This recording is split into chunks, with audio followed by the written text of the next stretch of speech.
किसी भी शिशु को आने से पहले हम सोचें कि जो शिशु मेरे घर में आएगा, क्या उसकी आवश्यकताओं की पूर्ति के लिए मैंने अपने आप को तैयार कर लिया है? क्या मैं उसको समाज के भरोसे ही छोड़ दूंगा? मैं उसको उसके नसीब पे छोड़ दूंगा? कोई मां बाप ऐसा नहीं हो सकता है कि जो अपने बच्चों को इस प्रकार की जिंदगी जीने के लिए मजबूर होने वाले फिर भी बच्चों को जन्म देता रहता हो। कि अल्लाह सुब्हाना व तआला ने 2 बार कुरान मजीद में इसके बारे में जिक्र किया है। एक है सूरह इसरा सूरह नंबर 17 आयत नंबर 31, और दूसरी आयत जो मैंने पेश किया सूरह नाम सूरह नंबर 6 आयत नंबर 151 में। पहले जगह अल्लाह ताला कहते कि आप अपने बच्चों का कत्ल मत करो, क्योंकि अल्लाह सुब्हाना व तआला आपको भी रिज़्क देगा, आपके बच्चों को भी रिज़्क देगा। पहले सूरह अनाम सूरह नंबर 6 आयत नंबर 151 में आपको भी रिज़्क देगा, आपके बच्चे को भी देगा। दूसरी आयत में सूरह इसरा में सूरह नंबर 17 आयत नंबर 31 में अल्लाह ताला फरमाते बच्चों का कत्ल मत करो, अल्लाह ताला रिस्क बच्चे को भी देंगे, आपको भी देंगे। अभी यहां अदला बदली हो जाती। पहले आयत में कहा गया कि आपको रिस्क देंगे, आपके बच्चे को भी। दूसरे आयत में कहा गया आपके बच्चे को भी रिस्क देंगे, आपको भी देंगे। मानी तो एक है, लेकिन अल्लाह सुब्हाना व तआला हर कुरान का अल्फाज का एक वजन है। अगर आप तहकीक करेंगे तो यह पता चलता है कि पहली आयत खुसूसन गरीबों के लिए है। आप अगर समझते कि और एक बच्चा होगा तो मैं भी मरूंगा, बच्चा भी मरेगा, खाने पीने के वालदे है, और एक बच्चा होगा तो मैं भी मरूंगा, बच्चा भी मरूंगा। अल्लाह ताला कहते फिक्र मत करो, अल्लाह ताला आपको भी रिज़्क देंगे, आपके बच्चे को भी। और दूसरी आयत अमीरों के लिए कि मैं चाहता हूं कि 3-4 साल बाद मैं मेरे बेटे को इंजीनियर बनाऊंगा, मैं मेरे बेटे को डॉक्टर बनाऊंगा, तो मैं चाहता हूं कि कम बच्चे हो। तो अल्लाह ताला कहता है अल्लाह ताला रिस्क आपके बच्चे को भी देता है, आपको भी देता है। Order is interchanged. और मैं मिसाल दिए, आप देखेंगे जितने नोबेल प्राइज विनर है, ये जरूरी नहीं कि वो एक ही बच्चे थे, अपने वालिदैन के नोबेल प्राइज मिला। तो ये गलत फहमी है। और अल्लाह सुब्हाना व तआला नेचुरल फैमिली प्लानिंग दे चुका है। इस्लाम में नेचुरल फैमिली प्लानिंग है, जो कुरान की आयत है सूरह लुकमान सूरह नंबर 31 आयत नंबर 14 कि मां ने अपने बच्चे को 2 साल तक दूध पिलाया। और आप डॉक्टर होने के नाते जानते होंगे कि जब मां अपनी छाती का दूध बच्चे को पिलाती है तो उसको लैक्टेशन अमेन्यूरिया होता है, मतलब उसको और एक बच्चा पैदा होना बहुत मुश्किल है। ये अल्लाह सुब्हाना व तआला नेचुरल फैमिली प्लानिंग कर चुका है। हमारे देश में आज भी स्वयं प्रेरणा से एक छोटा वर्ग परिवार को सीमित करके अपने परिवार का भी भला करता है और देश का भला करने में बहुत बड़ा योगदान देता है।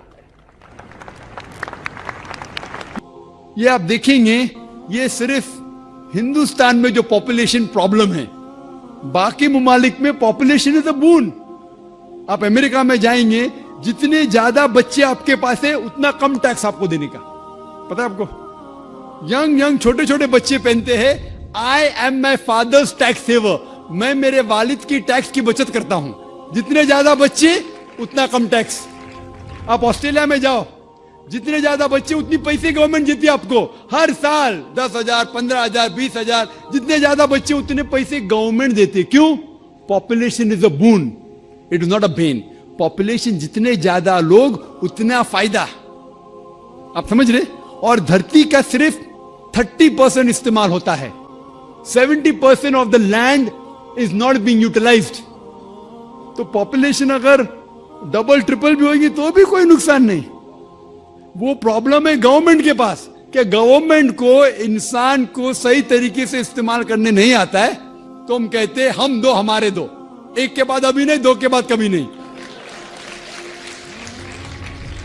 तो ये प्रॉब्लम है कि हमें गवर्नमेंट लॉस को बदलना चाहिए। Population is never a problem, it is a boon. किस तरीके से इंसान को इस्तेमाल करके देश को बढ़ाना चाहिए वो इंपॉर्टेंट है। माइक नंबर 3 में कोई अगर गैर मुस्लिम भाई हो तो सवाल करें। हेलो सर, सलाम वालेकुम टू जाकिर सर। हाँ सर, मेरा क्वेश्चन ये है कि एबॉर्शन करवाना गलत बात है, लेकिन प्रोटेक्शन लेना क्या गलत है? मैं साहब ने सवाल किया कि एबॉर्शन करना गलत है, क्या प्रोटेक्शन लेना गलत है क्या? प्रोटेक्शन में समझ रहा हूं क्या कोई सिक्योरिटी की बात हो रही है, लेकिन मैं समझ गया आप कहना चाहते कि कॉन्ट्रासेप्टिव अलाउड है क्या नहीं? भाई साहब का सवाल है कि अबॉर्शन करना गलत है तो क्या प्रोटेक्शन लेना गलत है? अबॉर्शन करना अपने गुनाह को छुपाने के लिए गलत है, बच्ची लड़की है इसलिए गलत है।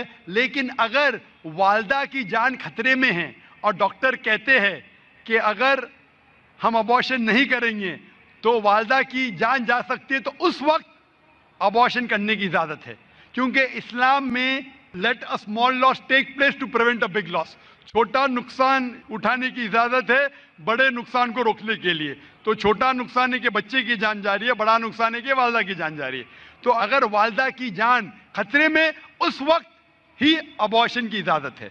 लेकिन आम तौर पे जहां तक के प्रोटेक्शन का सवाल है, जहां तक के कॉन्ट्रासेप्शन का सवाल है, तो आम तौर पे आपको इस सवाल का जवाब आपको गहराई से मिलेगा मेरी तकरीर कुरान एंड मॉडर्न साइंस में। इसके अंदर दो राय है। सब उल्मा ये मानते हैं कि परमानेंट मेथड वैजेक्टोमी, ट्यूबेक्टोमी, पिल्स लेना बिल्कुल गलत है। इख्तिलाफ है टेम्परेरी मेथड पे, चाहे कॉन्डोम हो। लेकिन जब आप टेम्परेरी मेथड इस्तेमाल करते कॉपर टी, इसके अंदर भी द जाइगोट हैज फॉर्म्ड, बच्चा पैदा हो चुका होता, it's prevented to killing on the uterine wall. तो मेरे नजदीक ये भी एक अर्ली अबॉर्शन है, क्योंकि मैं एक डॉक्टर हूं। लेकिन मैं ये कहता हूं जब अल्लाह सुब्हाना व तआला रिस्क देने वाला है, तो मेरे नजदीक आप अगर कॉन्ट्रासेप्शन इस्तेमाल करते, अगर मां की जिंदगी खतरे में है, उसको हार्ट प्रॉब्लम है और एक बच्चे होने से उसकी जान जा सकती है, या मल्टीपल सिजेरियन सेक्शन हो चुका है, 5 या 4 या 6, और एक बच्चा पैदा होने से जान जा सकते, उस वक्त आप ये कॉन्ट्रासेप्शन इस्तेमाल कर सकते। लेकिन आम तौर पे क्योंकि कम बच्चे होंगे तो मैं अच्छी तालीम दूंगा, तो मैं ये कहना चाहता हूं कि मैं मेरे वालिदैन का 5वां बच्चा हूं। अगर मेरे वालिदैन फैमिली प्लानिंग करते थे तो मैं आज स्टेज पे मौजूद नहीं होता। और मैं माशरे के लिए फायदेमंद है, नुकसानदार हूं। माशरे में कहा जाता डॉक्टर बेस्ट है, अल्हम्दुलिल्लाह डॉक्टर हूं मैं, लेकिन मैं डॉक्टर का पेशा छोड़ दिया हूं, क्योंकि कुरान मजीद में अल्लाह ताला फरमाते सूरह फुसिलत में सूरह नंबर 41 आयत नंबर 33 में, वमन अहसनु कौला मिम्मन दुआ इलल्लाहि व अमिलु सॉलिहान कौला इन्ननी मिनल मुस्लिमीन, कि सबसे बेहतरीन वो इंसान है जो लोगों को अल्लाह की तरफ बुलाता है, अच्छे अमाल करता है और कहता है कि मैं मुस्लिम हूं। तो मैंने डॉक्टरी का पेशा छोड़ दिया हूं एक दाई बनने के लिए। दाई सबसे बेहतरीन पेशा है, इसीलिए मेरे नजदीक फैमिली प्लानिंग नहीं करना चाहिए और हमें अल्लाह पे छोड़ना चाहिए, क्योंकि अल्लाह साफ तौर पे फरमाता है कुरान मजीद में सूरह अनाम में सूरह 6 आयत नंबर 151 में और सूरह 17 सूरह इसरा आयत नंबर 31 में कि आप अपने बच्चों का कत्ल मत करो, क्योंकि अल्लाह सुब्हाना व तआला आपकी और आपके बच्चों की परवरिश कर सकता है।